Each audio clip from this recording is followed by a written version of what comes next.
News 24 घडामोडी, श्वास चालू घडामोडींचा। वर्षी देखील हा उत्सव जयंती उत्सव करण्याच्या दृष्टिकोनातून भव्य आणि दिव्य असं आयोजन करण्यात आलेलं आहे। गेल्या वर्षी 6 मे 2025 रोजी राज्याच्या मंत्रिमंडळाची बैठक ही श्री क्षेत्र चोंडी येथे घेण्यात आली। अनेक तीर्थस्थळाच्या कामांना त्या ठिकाणी मंत्रिमंडळाची मंजुरी देऊन त्या मंत्रिमंडळाची बैठक संपन्न झाली। त्यामध्येच श्री क्षेत्र चोंडी या देखील तीर्थस्थळाचा पर्यटन स्थळाचा आराखडा मंत्रिमंडळाने मंजूर केला। 681 कोटी रुपये हे त्या आराखड्यासाठी मंत्रिमंडळाने मंजूर दिले। तर नियमित बजेटमध्ये देखील 360 कोटी रुपये हे सार्वजनिक बांधकाम विभागाकडून आराखड्याच्या दृष्टिकोनातून चोंडीला जोडणाऱ्या रस्त्यासाठी मंजूर करण्यात आले। त्याचं प्रशासकीय तांत्रिक मान्यता होत निविदा प्रक्रिया देखील पूर्ण केलेली आहे। कार्यारंभ आदेश देखील सुरू करण्यात दिलेले आहेत। त्याचबरोबर जलसंपदा खात्याच्या माध्यमातून देखील 150 कोटी रुपयाचे बुडीत बंदरेचं देखील नियोजन आहे। त्याचबरोबर संग्रहालय, घाट बांधकाम, स्वागत कमानी आणि पर्यटन विभागामार्फत म्युझियम याचा देखील समावेश असणार आहे। असा जवळपास 1200 कोटी रुपयापेक्षा जास्त हा आराखडा मंजूर करण्यात आलेला आहे आणि त्याचं देखील भूमिपूजन या जयंतीच्या निमित्तानं करण्याचं ठरवण्यात आलं होतं। परंतु कोड ऑफ कंडक्ट असल्या कारणानं ते भूमिपूजन करायचं की नाही करायचं याच्या प्रतीक्षेत आहे। तथापि निवडणूक आयोग, केंद्रीय निवडणूक आयोगाने जयंतीच्या निमित्तानं ही परवानगी दिलेली आहे आणि आपण जयंती उत्सव साजरा करत आहोत।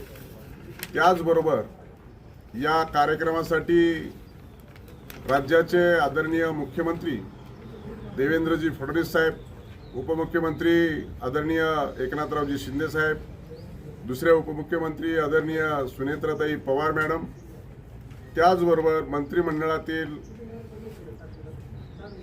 नामदार पंकजाताई मुंडे, नामदार शिवेंद्रराजे भोसले, नामदार जयकुमार गोरे, नामदार दत्तात्रय भरणे, नामदार अतुल सावे साहेब हे देखील या कार्यक्रमाच्या निमित्तानं उपस्थित राहणार आहेत। त्याचबरोबर आपण जिल्ह्यातील सर्व आमदार आणि खासदारांना देखील निमंत्रण दिलेले आहे।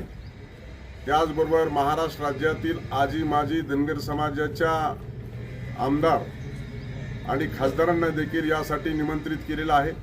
त्याचबरोबर अनेक भक्तजन आणि श्रद्धाळू हे चोंडीच्या दिशेने 31 तारखेला दरवर्षी मोठ्या प्रमाणात येत असतात, लाखोच्या संख्येने येत असतात। यावर्षी देखील पुण्यश्लोक अहिल्यादेवी होळकर सार्वजनिक जयंती उत्सवाच्या माध्यमातून मी स्वागत अध्यक्ष म्हणून सर्व भाविकांना यावर्षी देखील मोठ्या संख्येने उपस्थित राहावं असं आपल्या माध्यमातून मी आवाहन करतो। त्याचबरोबर यावर्षी एक विशेष कार्यक्रम देखील आपण हाती घेतलेला आहे। याचं निमित्त असं आहे की यावर्षी आपण 30 तारखेला रात्री की जेणेकरून संध्याकाळी 7 वाजताच्या दरम्यान कुमार विश्वास यांच्या माध्यमातून कवी संमेलन देखील आयोजित केलेलं आहे आणि या कवी संमेलनासाठी देशातून आणि राज्यातून प्रख्यात कवी आणि कवयित्री या देखील उपस्थित राहणार आहेत। त्याचबरोबर काही कालखंडासाठी कुमार विश्वास यांचं व्याख्यान आणि प्रवचन देखील पुण्यश्लोक अहिल्यादेवींच्या जीवनचरित्रावरती होणार आहे।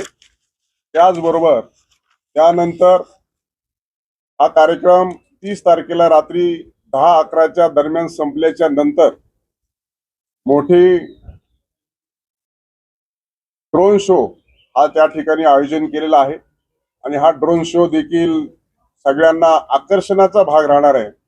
पुण्यश्लोक अहिल्यादेवी होळकरांच्या जीवनातील सर्व चित्र त्या आकाशामध्ये आपल्याला ड्रोन शोच्या माध्यमातून दिसणारच. आणि त्याचबरोबर 12 वाजता मोठ्या प्रमाणे फटाक्यांची आतिषबाजी देखील त्या ठिकाणी होणार आहे. पूर्णतः हे जन्मस्थळ संपूर्ण सजावट आणि सुशोभीकरण केलं जाणार आहे. आणि म्हणून 30 तारखेला देखील यावर्षी एक नव्याने विशेष कार्यक्रमाचं देखील आयोजन केलेलं आहे. आणि म्हणून या निमित्तानं मी सर्व भाविक भक्तांना मोठ्या संख्येने उपस्थित राहावं अशा प्रकारचं मी आपल्या माध्यमातून आवाहन करतो. आणि निश्चित स्वरूपामध्ये या वर्षी देखील अतिशय चांगल्या पद्धतीनं जयंती उत्सव हा होणार आहे. त्यामुळे पुन्हा एकदा आवाहन करतो. आणि आपल्याला काय विचारायचं असेल तर आपण या निमित्तानं अगोदर जयंतीच्या विषयात आणि नंतर जिल्ह्याच्या सार्वजनिक विषयामध्ये विचारू. वर्ष झालं मंत्रिमंडळाच्या बैठकीत. अशाच बातम्यांचा आढावा घेण्यासाठी आजच आपल्या YouTube चॅनलला सबस्क्राईब करा. बातमी आवडल्यास लाईक करा आणि इतरांपर्यंत शेअर करा.